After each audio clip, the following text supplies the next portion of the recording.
मुंबईतल्या वरळी भागात भरधाव कार खाली चिरडून कावेरी नाकवा या महिलेचं निधन झालं होतं।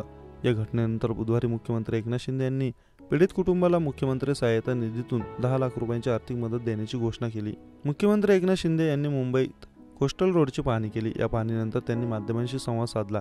यावेळी बोलताना त्यांनी विविध विषयांवर त्यांची भूमिका स्पष्ट केली। यावेळी त्यांनी वरळी अपघाताबाबत तसेच पीडित कुटुंबाला आर्थिक मदत देण्याबाबतही विचारण्यात आले असता आम्ही पीडित कुटुंबाला 10 लाख रुपयांची आर्थिक मदत करू, अशी घोषणा मुख्यमंत्री एकनाथ शिंदे यांनी केली। वरळी हिट अँड रन प्रकरणातील दोषींवर कारवाई करण्याचे तसेच जे पब आणि बार रात्री उशिरापर्यंत चालवतात त्यांच्यावर कारवाई करण्याचे आदेश मी पहिल्या दिवसापासूनच दिले आहेत। पुण्याच्या प्रकरणातही मी अशाच प्रकारे आदेश दिले होते। त्यानंतर झालेली कारवाई सर्वांनी बघितली। वरळीच्या प्रकरणातही कारवाई सुरू आहे।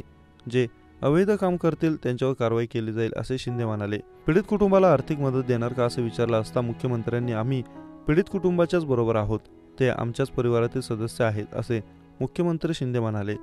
त्यांना जी काही मदत लागेल, मग ती कायदेशीर असो किंवा आर्थिक असो, त्यांना मदत केली जाईल।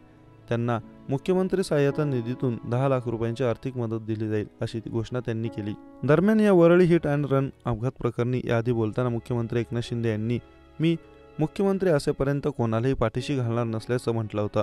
कोणी श्रीमंत असो, मंत्र्यांची मुलं असो किंवा कोणी कोणत्याही पक्षाच्या निगडीत असला तरी त्याला पाठीशी घालणार नाही, कोणावरही अन्याय होऊ देणार नाही। माझं प्रशासन पीडित कुटुंबियांच्या पाठीशी उभं, असा विश्वास व्यक्त केला होता।